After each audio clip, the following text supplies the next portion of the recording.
શાક સુધારવાનું કામ ચાલુ છે. નવરા બેઠા હોય અને હાથ આપણા રોકાયેલા હોય અને મોઢું નવરું હોય ત્યારે કામ કરતાં કરતાં માણસ એમ કહે કે મને ભગવાનનું નામ લેવાનો સમય નથી મળતો. તો એ વાત સાવ ખોટી છે. એવું જરૂરી નથી કે ભગવાનનું નામ લેવું હોય તો તમે મંદિરનું બારણું જ ઠટકાવો. મંદિર તો આપણા મનની શાંતિ માટે છે.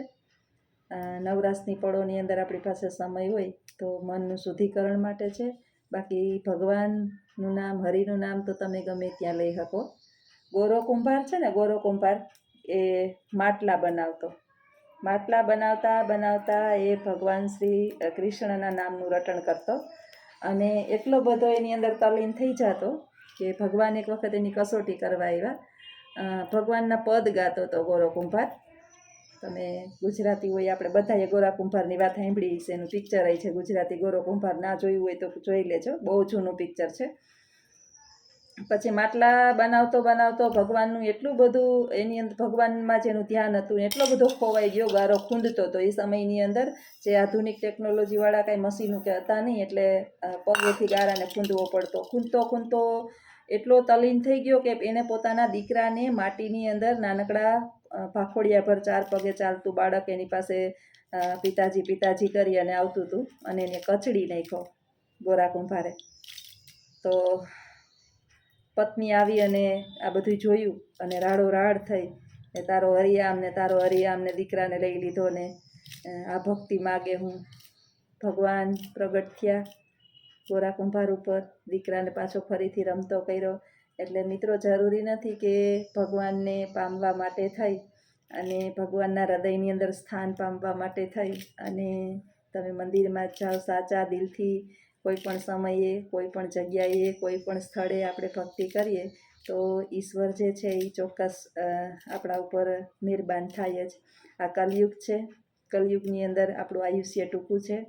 પહેલાંના સમયની અંદર માણસ એમ કહેતા કે 1000 વર્ષો તમે ભક્તિ કરો ને ત્યારે પ્રભુ પ્રસન્ન થાય, પરંતુ ત્યારે મનુષ્યની ઉંમર જે છે ને એ કરોડ વર્ષની હતી અને આપણી અત્યારે ઉંમર જે છે એ આપણું આયુષ્ય જ 100 વર્ષનું છે અને 100માંથી કેટલા આવશે આપણા ભાગની અંદર એ તો આપણે ખુદને ખબર નથી.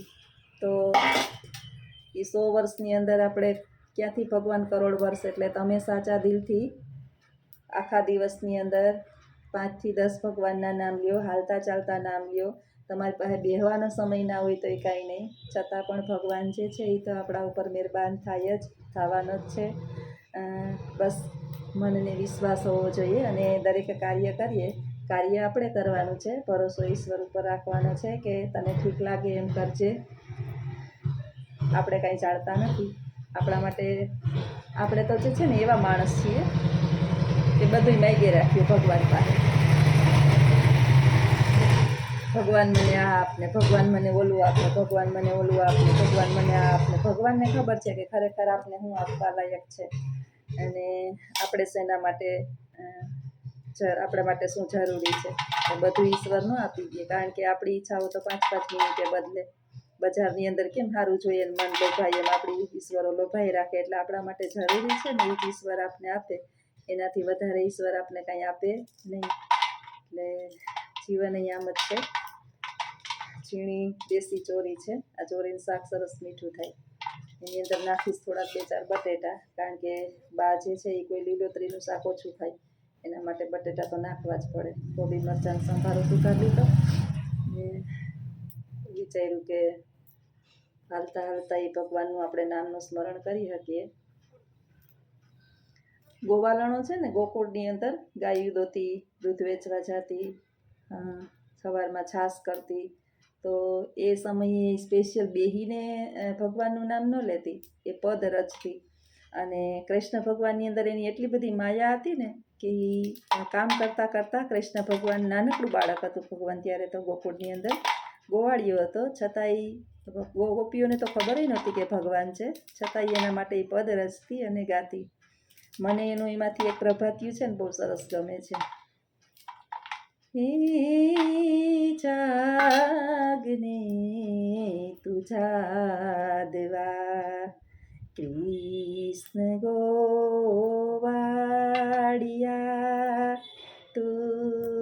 બીન ધેનમાં કોણ જાશે હે જાગને તું જાદવા. આખું જે છે ને પદ તમે સાંભળજો, બહુ સરસ પદ છે. પછી ભરવાડ જ્ઞાતિ છે. ભરવાડ જ્ઞાતિ એ રબારી, ભરવાડ, એ પશુપાલક, ચારણ, ગઢવી, ભોપા, આ બધી પશુપાલક જ્ઞાતિઓ છે. ભગવાને પશુપાલન ઉછેરનો વ્યવસાય આ જ્ઞાતિને સોંપેલો છે. હવે આપણે બધાય વ્યવસાય સાથે જોડાઈ ગયા છે, પરંતુ પહેલાં વ્યવસાયો નક્કી કરેલા હતા. કોઈના વ્યવસાયની અંદર કોઈ ઘૂસતું નહીં.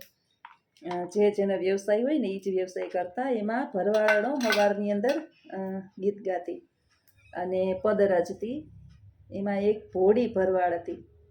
ભોળી એટલે બિચારી સીધી સાદી, આપણા યુગની અંદર જેને કહીએ કે જેની અંદર કાંઈ પણ છળ કપટ ના હોય એવી ભરવાડ. તો એ સરસ મજાનું પદ ગાતી. આજે પણ એ પદ જે છે એ દરેકની મુખે આપણા ગુજરાતીઓ ગાતા હોય છે. એમાં સરસ મજાનું પદ છે કે ભોળી રે ભરવાલણ હરીને વેચવા